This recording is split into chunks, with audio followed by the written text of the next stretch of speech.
Hi everyone, this is Bakuman Volume 3 review. In this volume,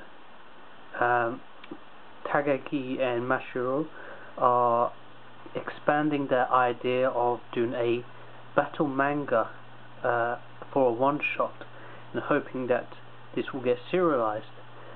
But during this volume we see that they're not very talented in creating stories or drawing characters or everything to do with mainstream battle mangas like One Piece or Naruto, etc. And the editor just thinks they're totally rubbish at drawing these mainstream mangas. So the editor Hattori, he advises them to go back to the basic ideas of some kind of sci-fi mystery or something that they use a little bit more I shouldn't say intellect, but yeah, you could say intellect in creating a manga. Their previous one-shot, I think it's called Two Worlds or Intelligence Money, I can't remember. Anyway, well, pretty good. Anyway, those one-shots were pretty good, so the editors were very impressed by them. However, when they put it in the when they were actually published, it didn't do too well. It did well, but it didn't do too well because it wasn't a battle manga like most shonen jump would like to read.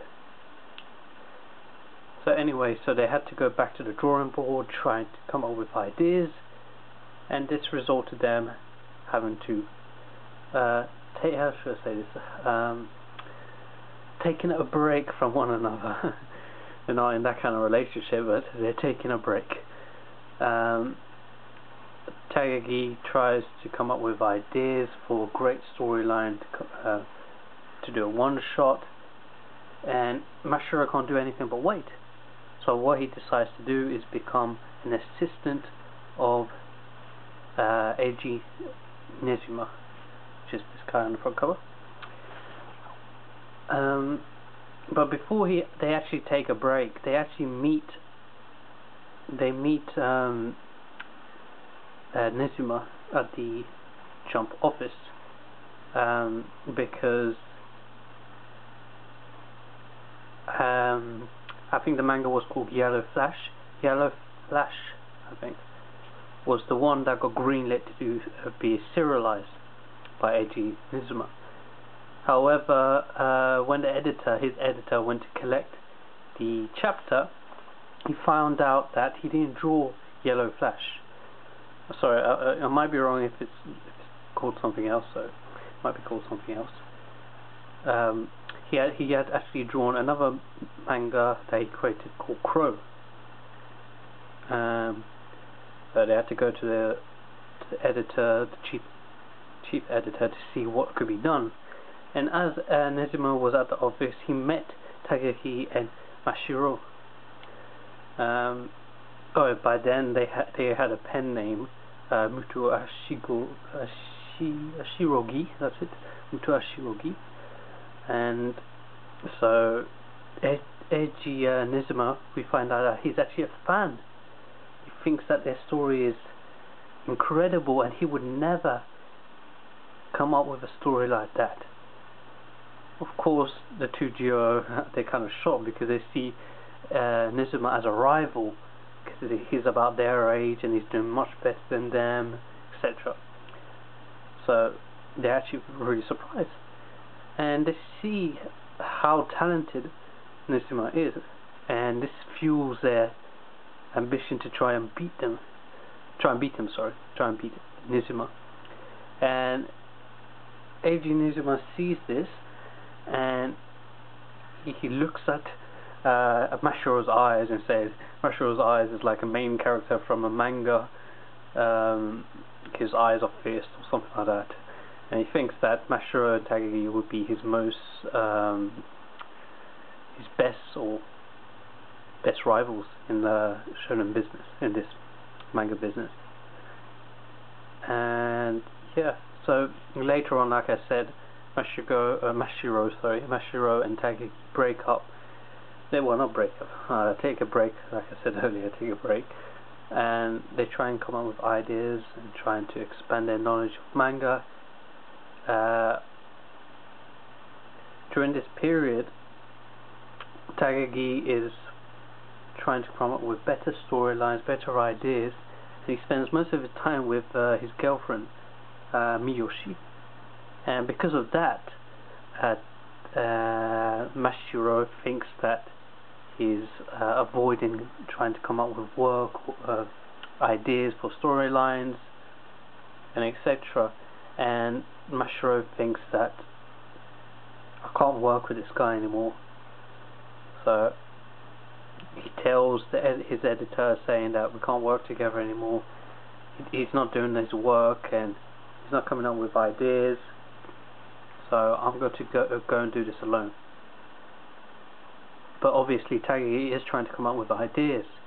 He's just spending the time coming up with these ideas with Miyoshi.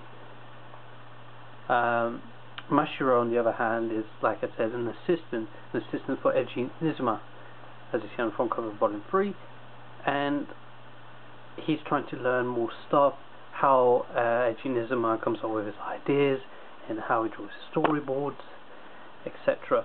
He also, Mashiro meets the other assistants, this one right here, I don't remember the name, Fukurado or something like that. I have to check his name. And we find out later that he will also become a rival, a future rival. We also find out that Nizuma actually comes up with his ideas on the spot. He just thinks about it and voila. He doesn't draw storyboards, he just draws it straight. And his assistants, including Mashiro, are trying to convince him to draw storyboards. And then when Mashiro leaves, he's like, why did I help my enemy? And then that basically ends this volume. Yeah. I'll just flick through it and you'll see.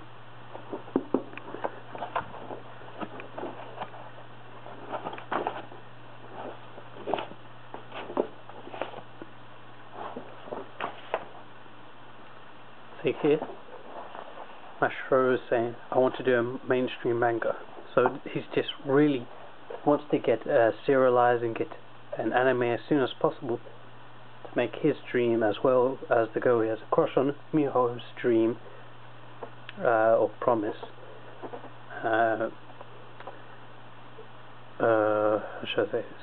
Accomplished, or so. Yeah, here it is. This is Eiji Nizuma. This is him creating storyboards.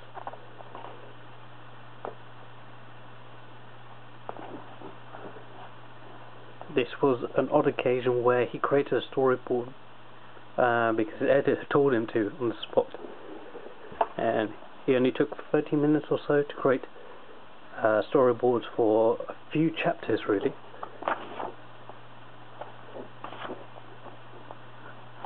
Oh, during this volume as well, Miho Hazuki, the girl that Mashiro has a crush on, manages to find a job as an anime voice actress.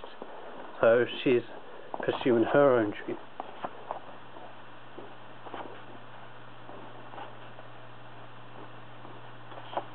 So this is when Mashiro is the assistant. And we also find out how hard and how long it can be, and how manga creator, mangaka suffers in order to get serialized or even get noticed by the industry.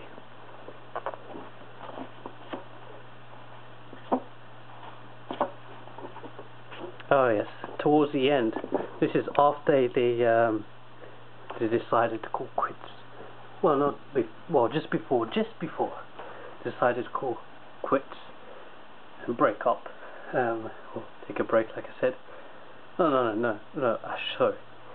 This is after after they've taken a break, Mashiro thought that Takagi is spending his time with his girlfriend, not doing his work, so they break up. But just before they break up, they both come up with an idea, separately, obviously, of doing a mystery, a detective manga. And then that's how it ends, really, this volume. Okay, thanks for watching this review. Please subscribe.